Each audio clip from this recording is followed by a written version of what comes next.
and we have Les Adams. My name's Pete Bishop, and I'll be hosting tonight.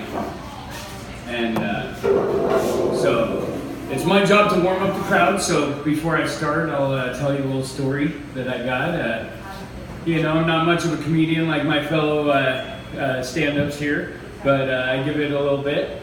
But so there's the time in your life where you unexpectedly become the bad parent. You don't know how. You're just like, how in the heck did I become a bad parent? So before I get to that realization, I have a little story that brings me into it. So we're partying at a friend's house, and we're eating crackers to keep our stomachs, so we're not getting too drunk. Some crackers fall on my lap while I'm sitting down, and the people's dog comes over and eats the crackers off my lap, and I'm like, okay, so I just let him go to town, he's enjoying it. I could have brushed him off on the floor. So he's eating the crackers. I'm like, all right. So I turned to somebody and I'm like, hey, you got any peanut butter? Yeah. Well, the owner of the house comes over and he's like, I can't believe they're doing that to my dog. What the hell is wrong with you? Just joking. So the next day I'm telling some friends about that incident. Little did I know my son was standing behind me. So a couple days later, I dropped something on the floor in our kitchen. I'm like, come on, dogs, come get it. And my son comes out from behind me and goes, come on, dogs, come lick my peanut butter crotch. And Yes. I'm like, what the hell is wrong? And that's the time where you have that unexpected realization that you might be the bad parent. Of course, I love my kids, they love me. I'm not a bad parent, but at that time I was like, oh my word, I cannot believe I brought my son to that point. So, but I hope you have a good time tonight. And next up will be Amber Bagy. So give her a big round of applause. Yeah. We also want to remind you to turn your cell phones off and keep the heckling to a minimum. Let them do their job. So. Heckle away! Here you go. It's this girl back here, the one that kept saying yes about the peanut butter crotch. Yeah. We're following you home. Yes. Okay, that's what I'm saying. How's everyone doing tonight? Today I watched the movie Rocky. Now I just want to kick some fucking ass, right? But yeah, peanut butter crotch. I love you. I know that I'm short, and when he said next up, I kind of gave him a little. Okay, I know I'm little, I'm tiny, right? And there's pros and cons to this sort of thing. One of the pros is that I don't ever have to duck under anything in my life. Like I can just walk down the street, tree branches, what have you, door jams, what have you. Never have to duck. Con, can't reach the second shelf in my kitchen. It's a fucking bummer, right? Another con is when people want to follow you like all day long. I look behind me, I got these weird dudes walking behind me. I'm like, what is going on with you, right? One day I turn around, like, what the fuck? They're like, hey, we know you're going to Oz or the Chocolate Factory, and we want a free pass. We're gonna follow you on in. I'm like, you can't, no. I have a secret passageway, and I could get fired if I let you in. So that's not how we're gonna do this. I get a lot of Hobbit comments, because my last name's Bagy. Yeah, I shortened it because I'm a Baggins, I understand. But people often mistake me for Bilbo Baggins. I'm like, no, dude, it's Bimbo Baggins. Yeah. Get it fucking right, Right? And it's not easy to date when you're a hobbit. They automatically assume that they're going to stick things in your mouth because you don't have to bend down. And it's like, no, that's not what we're doing here. That's not what we're doing here. And this one guy one night, problem guy, right? Okay? He shows up. He's got a dozen roses. First date, right out the gate, 1 dozen roses. That's excessive for a first date. I'm thinking like a carnation, maybe a tulip, but a dozen roses? What are you fucking kidding me right now? He comes in the house, drops them off, and I looked at him and I realized that he had a hairpiece that was so bad that you could see the nylon strip that sewed the hair in all the way around his head. And then he held it together with one of those little like clippy things that the girls use. All right, so this is an issue, okay? And when we went out and we're playing pool, he tried to kiss me like 5 times. No, dude. Then he's like, hey, and I quote, I promise you, he said this, you can move in with me. It's okay. I know my ex-girlfriend's stuff is still in my bedroom, but she won't mind. What? On first date? Like, you're asking me to move in? Dude, I'm in it for some free dinner, maybe some dick. Like, why are you asking me to marry you right now? I don't need that shit, right? So the next night, I go out with another friend, and my dad sends me a text message, okay? My dad's like, that's a whole other story, but anyway, so he sends me a text message, and he's like, you have a present. Well, I have a dog, and when I go out, he dog sits, and I thought that my dog had taken a crap in his yard, basically. And so, you know, because he says that you have a present, okay, I'll pick it up when I get home, is what I said to him. He's like, no, you have a gift. I was like, thank you, I know, but what's going on? But he's like, yeah, he didn't respond, though, he didn't respond. And so I look at my friend, Mikey, who's a police officer, I'm like, do you think this guy showed up uninvited and unannounced at my dad's house? Like, I got a little nervous, you know what I mean? So I went home and I walked in and I saw the most atrocious thing I'd ever seen in my life. There was a stuffed ladybug that was literally up to here on me, right? I know I'm the size of a 12-year-old girl, but I am not a 12-year-old girl. If you're gonna bring a girl something, some power tools, some whiskey, a dildo, something useful, like why are you bringing me a giant stuffed animal? I'm fucking 40 years old in my life. What is this going on here, you know? It was like the most ridiculous thing I've ever seen. And it's a good thing that I have a PhD in curbology, which is the practice of kicking a motherfucker right to the curb. You know, it's so easy to do. I went out with this guy one time, and I was breaking up with him, right? And he got real upset with me about it. And he was like, you know, oh my God, you just want to break up with me so you can go fuck everything that walks. And I was like, whoa, don't forget everything that doesn't. Hello? Like, what are you talking about right now? He decided to make a Facebook page about me. And he decided to put some naked photos of me online on Facebook.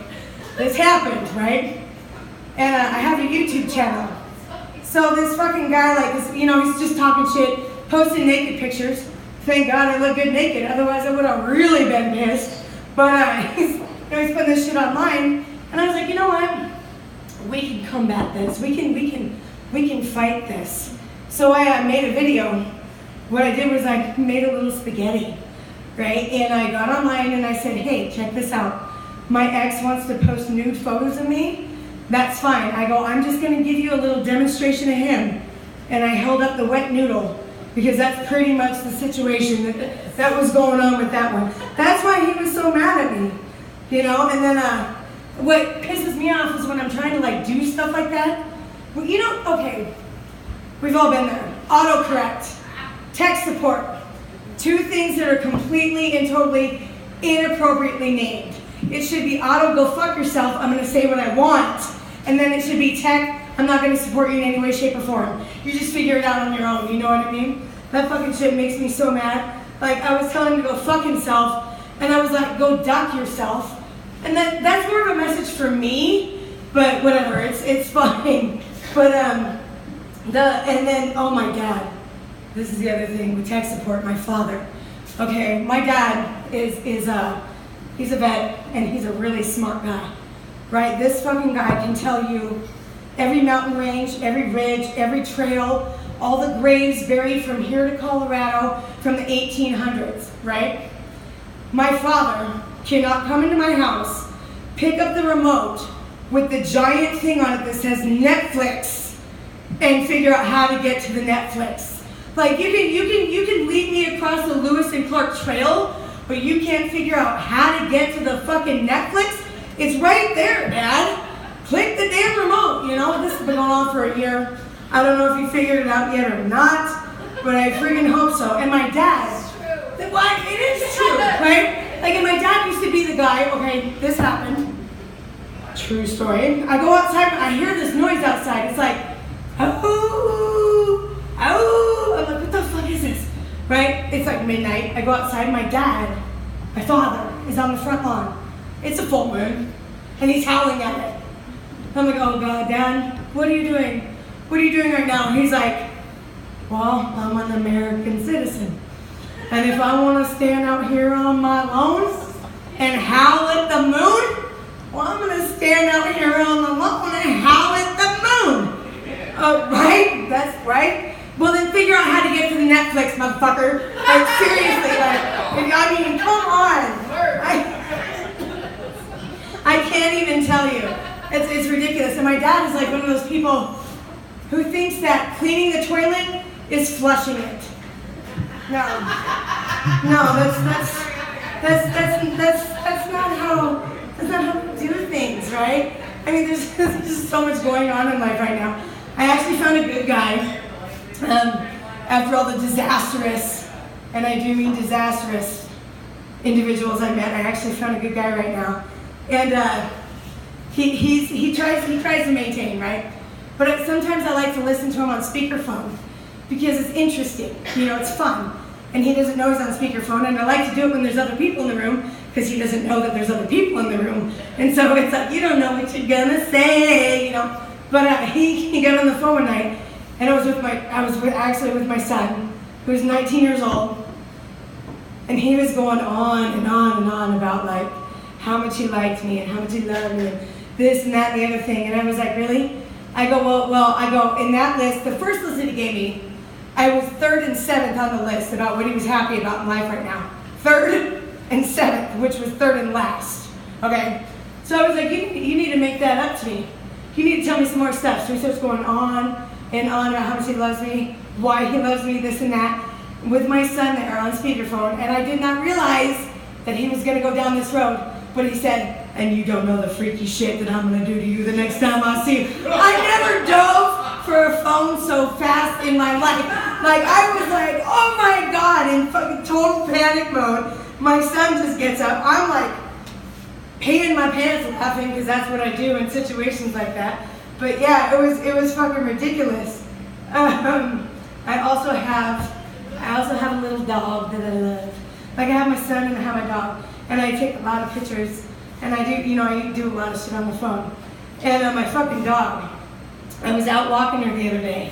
She's a Papillon. She's like this big, seriously. She's like 5 pounds, right? Maybe 8.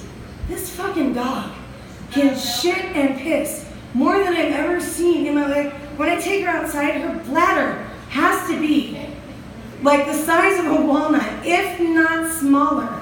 And this dog can pee 50 times in an hour. I'm like, what is going on here? If we could figure out that kind of mechanism to make stuff like in real life, like beer or gummy bears, just that system that just keeps reproducing and you don't even have to ask how, I think that would be a really good thing if we could get on board with that shit. That would be fucking awesome. And I don't know what I would do without my son or my dog. You know, and I would just like one time, at least one time. Because, you know, life is important. Life is special. People are important and special. And good people die every day.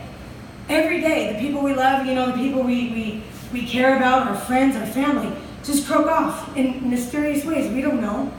Just once. One time I would like to get the phone call that said this guy died. And I'd be like, fucking yes!